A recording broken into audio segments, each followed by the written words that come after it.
What's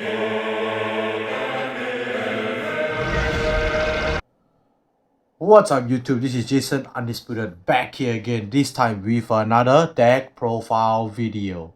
And judging by the intro guys, I'm sure you can already tell what deck profile is going to be. We are going to be doing a deck profile of my Phantom Blaster Overlord deck.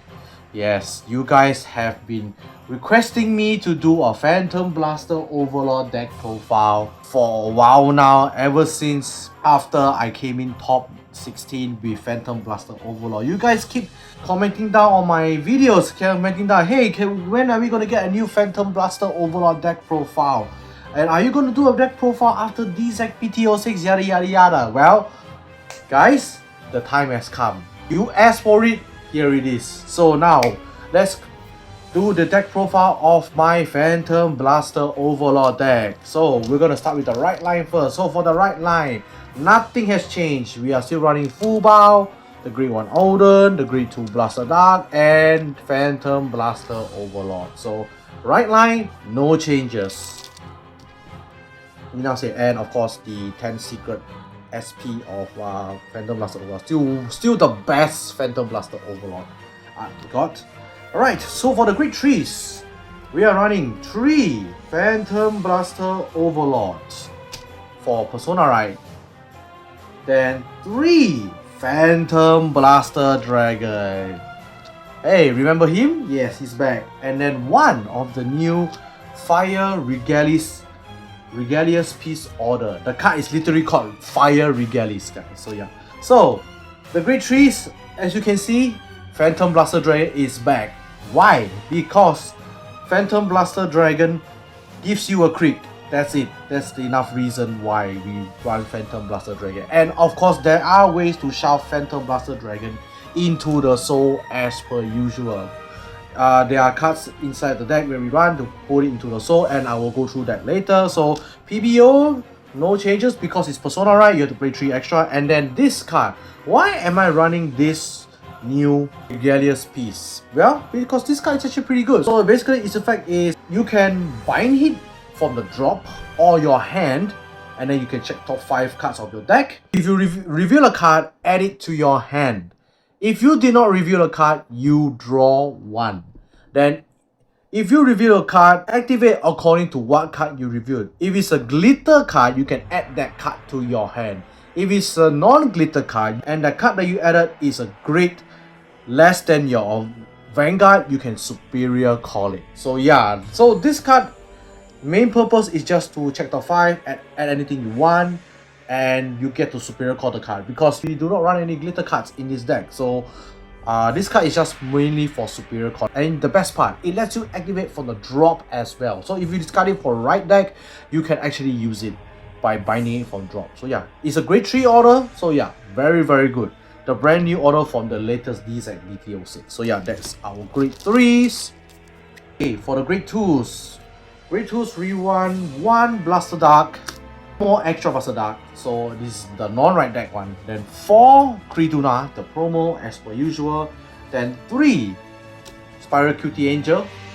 And then 3 Emmeline. So in the grade 2, nothing has changed. The only thing that changed is we are running 1 extra Emmeline. We used to run 2, but now I put it back at 3 because we are now running Phantom Blaster Dragon. You have to play more Emmelines because Emmeline searches for Phantom Blaster Dragon.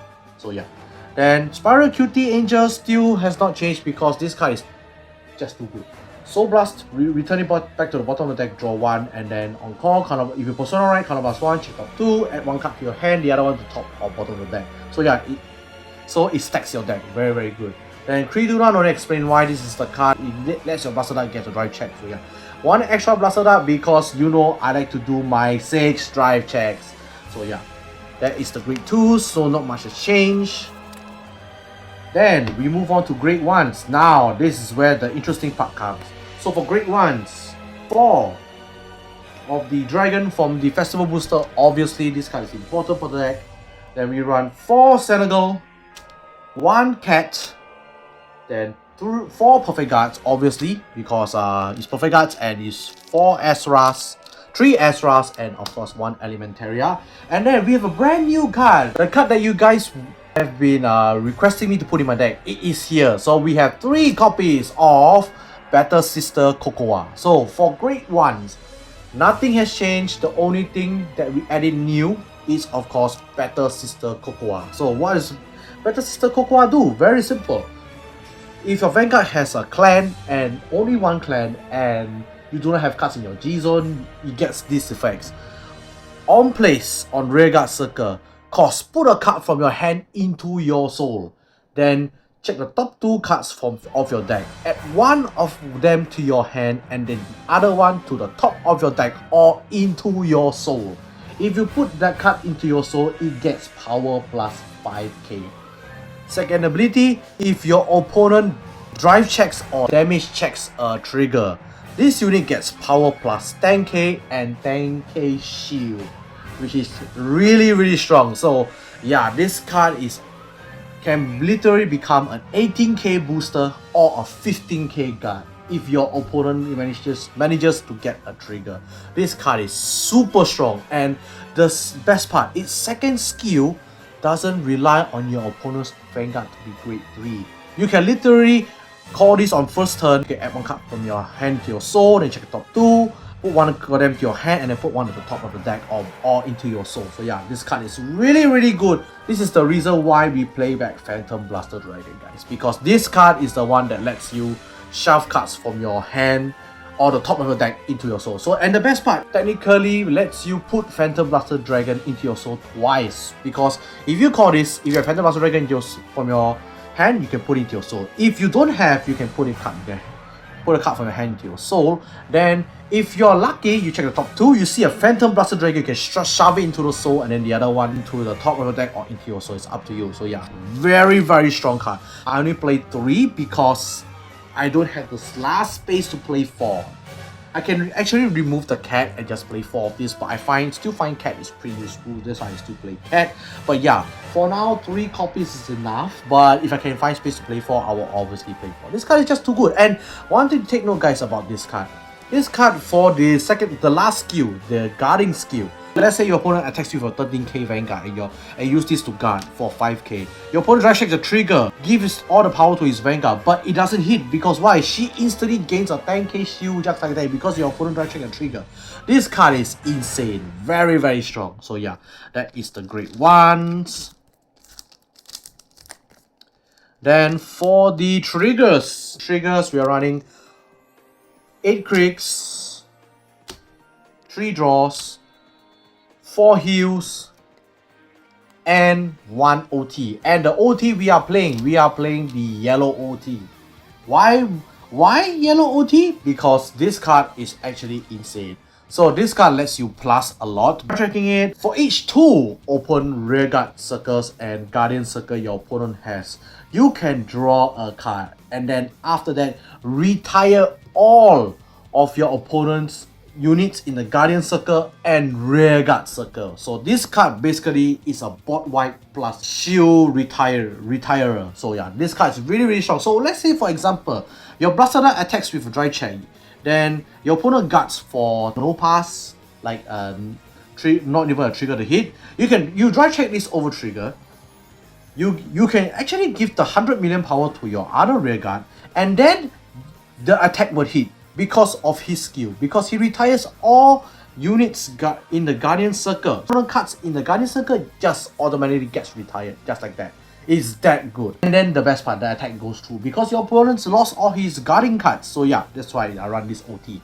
This OT gives a lot of pluses to the deck. But the one bad thing about this card is he does not get over Perfect Guard, because Perfect Guard is an effect to guard. So by using this, you retire the Perfect Guard. The Perfect Guard skill is still going through. You do not nullify the skill of the Perfect Guard, unlike Die Kaiser Break Right, because Die Kaiser Break Right is you nullify the cards in the opponent's guardian circle and retire it. So yeah, so there's a difference. So do take note of that. This card does not go through Perfect Guard. If opponent Perfect Guards, his unit is not being hit. So yeah, we do take note of that. But yeah, this OT I find is still the best. So yeah.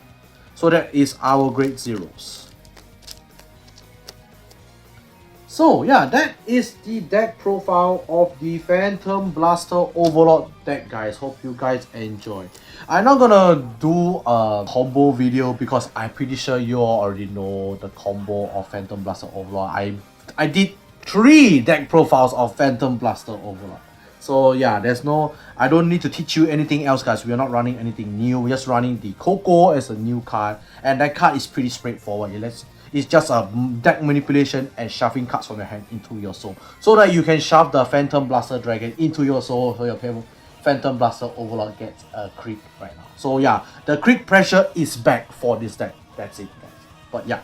So yeah, that's all for today, guys. Thank you guys so much for watching. If you do like what you see, please do leave a like, subscribe to my channel, and stay tuned for more. If you didn't know, guys, I have social media right now. You can follow me in my links in the description box down below. So yeah, that's all for today, guys. Thank you guys so much for watching. This is Jason Undisputed signing off.